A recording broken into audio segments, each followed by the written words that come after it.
So, you know the rule of accentuation. You know that when you break it, you need to indicate it with the tilde, and yet you keep seeing words where no apparent rule is broken, and yet they do have the tilde. Why? Let's find out. Hello and welcome back to another Spanish lesson with me, Eva. Today we are going to wrap up our three-part series on the rules of accentuation in Spanish. The rule that if broken, we need to show it, we need to indicate it with the tilde. So in the first part, I showed you how to divide Spanish words into syllables, because only once you know how many syllables there are and which syllables they are, can we then start talking about the rule and checking if the rule is actually being followed or it's been broken. In which case, as I said, if we break it, we indicate it with the tilde.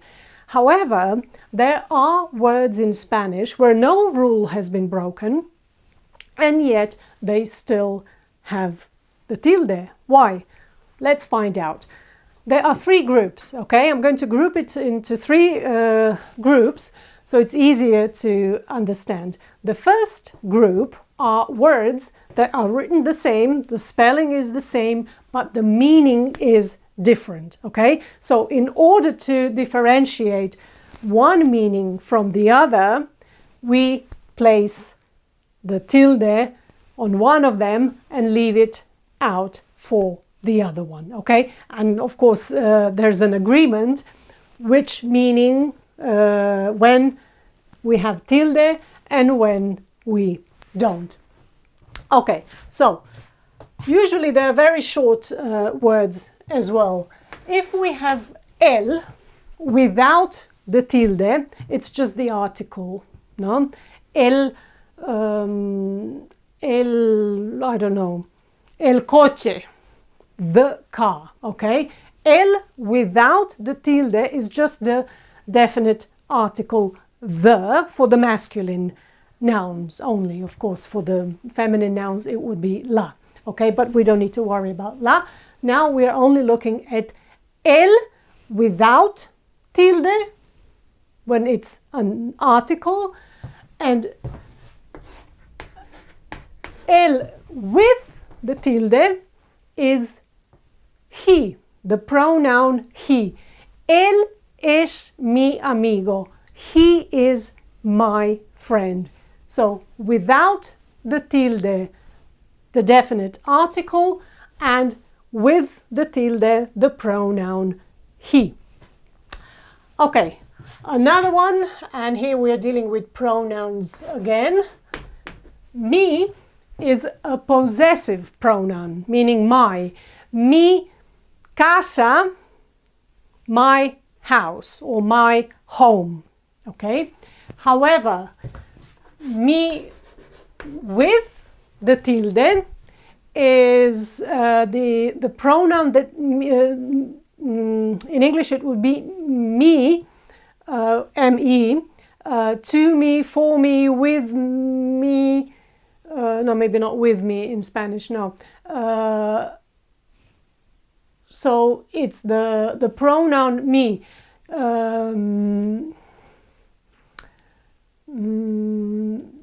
For example, I know this letter is for me. Esta carta es para mí.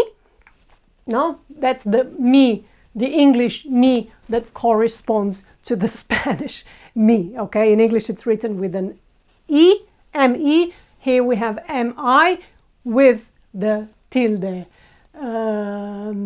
Or I don't know, a mí, give it to me, dámelo a mí, give it to me, a mí, okay? So whenever you have a preposition sin, por, a, etc., you will find this pronoun me, Okay, as opposed to this one, which means my. Okay, good. Then another one, again, we're still with pronouns. Tu means your. Tu amiga es muy guapa. Your friend is beautiful. No? Tu amiga means tu means your. With the tilde, it means you. Tu eres, you are, whatever. No? So your or you. Then we have se. Ooh, se is a tricky one. Without the tilde, it's what it corresponds to the ending self. So when in English you would say myself, yourself, herself, and himself. In Spanish, for the himself and herself, they use se.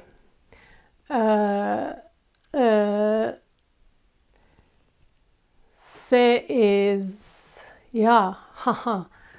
That's a whole other lesson to talk, to have about the different uses of se. But basically, se means self, no?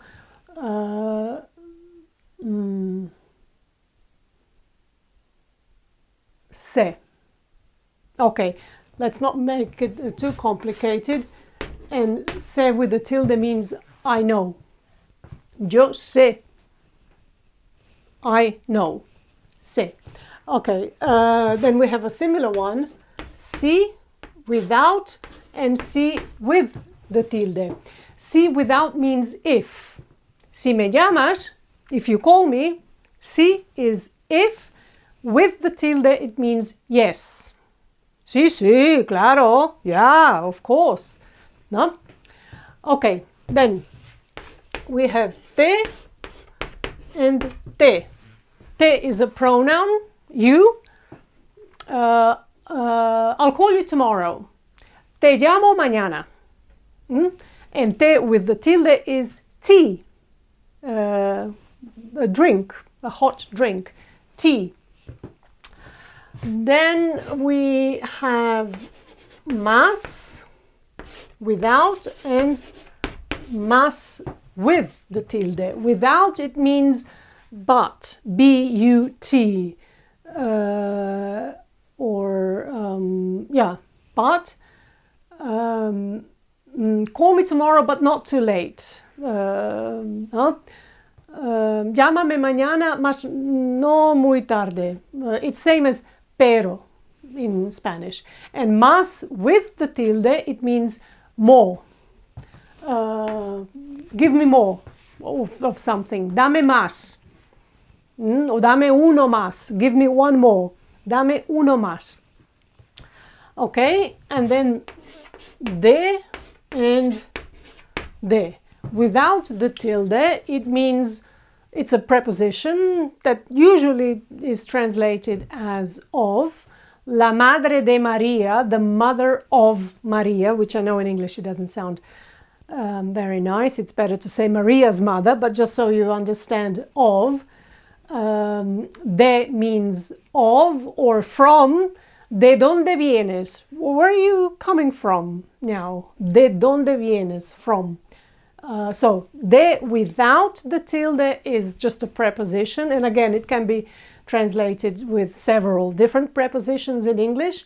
And de with the tilde is a verb to give. Okay? For example, let me give you an example. Déjame, that's let me, and now give you, déjame que te dé un ejemplo.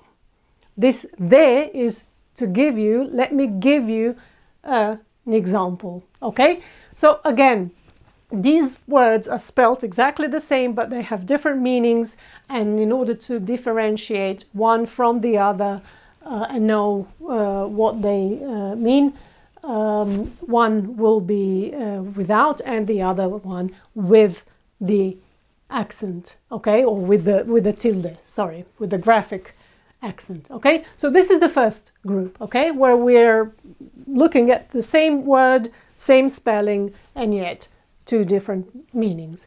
Another group are the words that we use in questions, the so-called WH. No, they're not called WH. A lot of them do start with WH in English.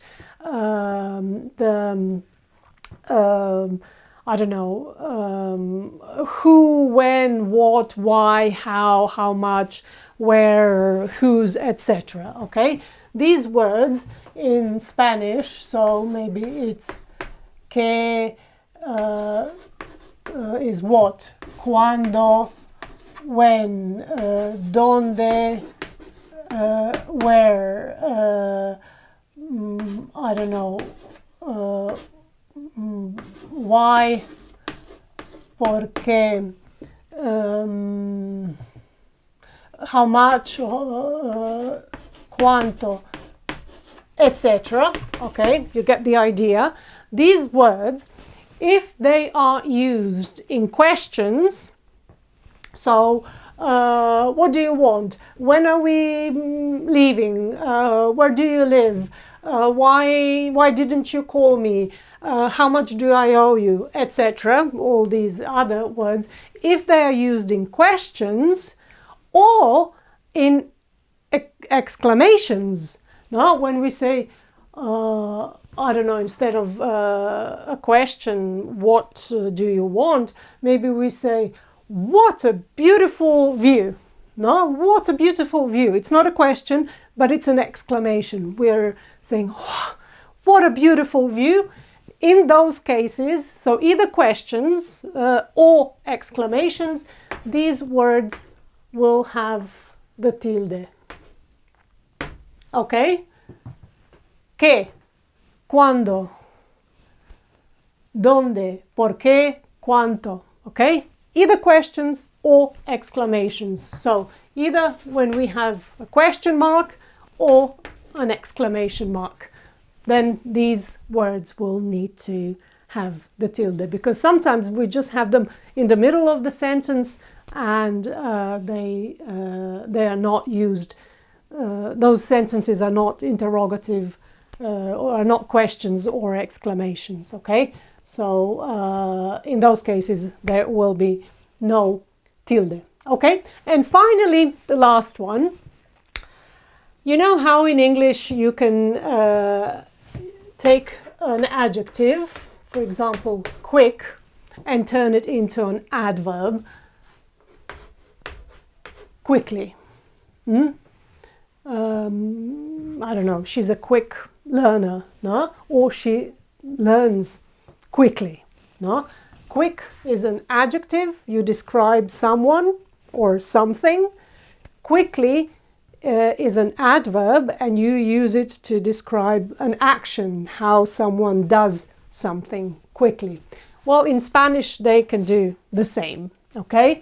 And they take an adjective, and then there is a special ending. In English it's li, and in Spanish it's mente, okay? Now, what they do, because you do know that adjectives, depending on the noun that they are describing, if the noun is masculine, the adjective might have a masculine ending, and if it's feminine, it will then have a feminine ending. Sometimes adjectives just have the same ending for both genders, for masculine and feminine. They don't differentiate, okay? But sometimes some adjectives, again, not all of them, some adjectives have a different ending to be used with masculine nouns, and a different ending when they are describing feminine nouns, okay? So in those cases, when there's two, when we have the masculine and the feminine, we have to use the feminine one. And if there's only one for both, then that's the one we use. So quick in Spanish is rápido for masculine and rápida for feminine. So we have to use the feminine one, rápida. Okay, rápida. Now, we're talking about tildes now. If this original word, not the one that we now have with mente, okay, rápidamente is a new word, is the adverb.